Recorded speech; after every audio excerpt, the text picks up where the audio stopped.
নমস্কার। আজকে 22শে জানুয়ারি। তো আপনারা তো সবাই জানেন যে আজ ভারতবর্ষে আজকে কি একটা জিনিস হয়ে গেল।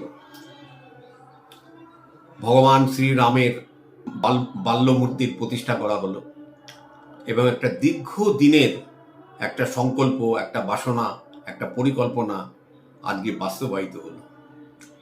আজকে 22 তারিখটা নিয়ে আমি 22 তারিখটা কতটা ভালো মন্দ সেই নিয়ে আমরা আলোচনা করতে বসিনি, কিন্তু 22 তারিখের মধ্যে যে জিনিসটা লুকিয়ে রয়েছে এবং যেটার জন্য সবাই একটা শিক্ষা নিতে পারেন সেই জিনিসটা একটু সংক্ষিপ্তভাবে বলে যাচ্ছে।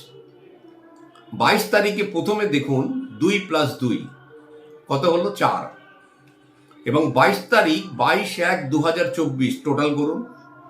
2 2 4 1 5 আর 2 7 আর 2 9 আর 4 13 3 1 4 4 4 নাম্বারটা কাকে ইন্ডিকেট করে? রাহু। এই যে পরিকল্পনাটা আজকে বাস্তবায়িত হলো, তার পেছনে কি রাহুর অবদান নেই? কি করে আজকের এই এত বড় একটা যজ্ঞ আজকে সাকসেস হলো? তার কারণও কিন্তু ডাইরেক্টলি ছিল রাহু। কেন? তার কারণ ছিল যে আমাদের ফোকাসটা ছিল কিন্তু ওই একটা দিকে, যে আমরা করবই।